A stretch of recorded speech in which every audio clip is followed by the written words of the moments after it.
Welcome to my channel అమ్మతో varieties అండి. చాలా గ్యాప్ వచ్చేసింది కదా మన వీడియోస్కి, కాబట్టి ఒక చిన్నదంటే చిన్నది కాదనుకోండి, ఒక పెద్ద షార్ట్ వీడియో పెడదామని అనుకున్నాను.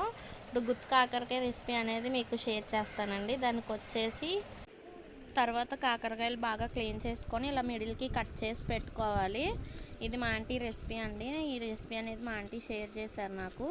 దీనికి కావాల్సినవి వచ్చేసి జీలకర్ర, పెసరపప్పు, పచ్చెనగపప్పు, పల్లీలు ఉంటాయి కదండి, గుళ్ళు అంటారు కదా అవి. నెక్స్ట్ వచ్చేసి సాయమినపప్పు, పుట్నాల పప్పు, కొంచెం అల్లం ముక్క అండి, ఇవి కొంచెం చింతపండు కూడా కావాలి. ఇవన్నీ మనం ఫైన్ పౌడర్ కింద చేసుకోవాలి. మీకు చూపించాను కదా, అవన్నీ మనం ఆయిల్ వేసుకొని కొంచెం డీప్ ఫ్రై చేసుకోవాలండి. అంటే నార్మల్గా గోల్డెన్ కలర్లోకి వచ్చేదాకా వేపుకొని ఇవన్నీ మిక్సీ జార్లోకి తీసుకోవాలి. తర్వాత ఒక చిన్న చింతపండు వేసి ఇలా ఫైన్ పౌడర్ కింద చేసుకోవాలండి. తర్వాత మనం ఆయిల్లో ముందుగా క్లీన్ చేసుకున్నాం కదా కాకరకాయలు అనేది వేసుకొని ఫ్రై చేసుకోవాలి, కొంచెం పచ్చివాసన పోయేలాగా.